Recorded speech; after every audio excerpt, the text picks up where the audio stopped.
దైవానుగ్రహంతో అందరూ బాగున్నారని ఆశిస్తూ ఈరోజు మనం షోడశ ఉపచారాల గురించి తెలుసుకుందామండి.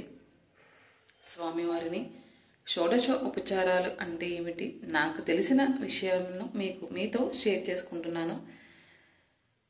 మొదటిగా ఆవాహనం, ఆ భగవంతుణ్ణి ఆహ్వానించడం మన పూజా గదిలోకి. ఆసనం అంటే ఆ భగవంతుణ్ణి కూర్చోబెట్టడం. ఆద్యం, ఆ భగవంతుని పాదాలను కడగటం. ఆర్ఘ్యం, చేతులు కడుక్కోవడానికి నీళ్లు ఇవ్వడం.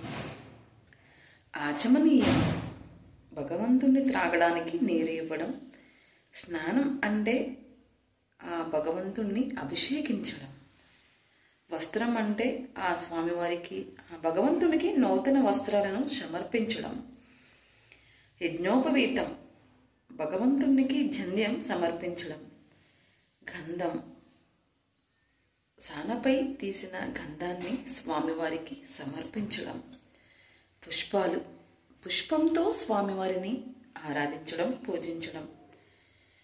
ధూపం, స్వామివారికి అగరబత్తులతో ధూపం సమర్పించడం. సుగంధాన్ని సమర్పించడం. దీపారాధన, ఆవనీతితో కానీ నూనెతో కానీ స్వామివారికి దీపాన్ని వెలిగించడం, చూపించడం. నైవేద్యం, స్వామివారికి బెల్లం, అరటిపండు ఏదైనా సరే నైవేద్యంగా సమర్పించడం. నమస్కారం, ఆ భగవంతునికి మనస్ఫూర్తిగా నమస్కరించుకోవాలి. ప్రదక్షిణం, మన కుడి భుజం వైపున దేవుడు ఉండేలా చూసుకొని భగవంతునికి చుట్టూ తిరగాలి. ఇలా షోడశ ఉపచారాలతో భగవంతుణ్ణి ఆరాధించుకున్నట్లయితే మహా ప్రీతికరం. షోడశ ఉపచారాలంటే స్వామివారికి ఒక అతిథిగా భావించి మనం ఇలా షోడశ ఉపచారాలతో పూజించుకున్నట్లయితే చాలా శుభదాయకం అండి. నిత్య దీపారాధనలో మనం మామూలుగా చేసుకుంటాం.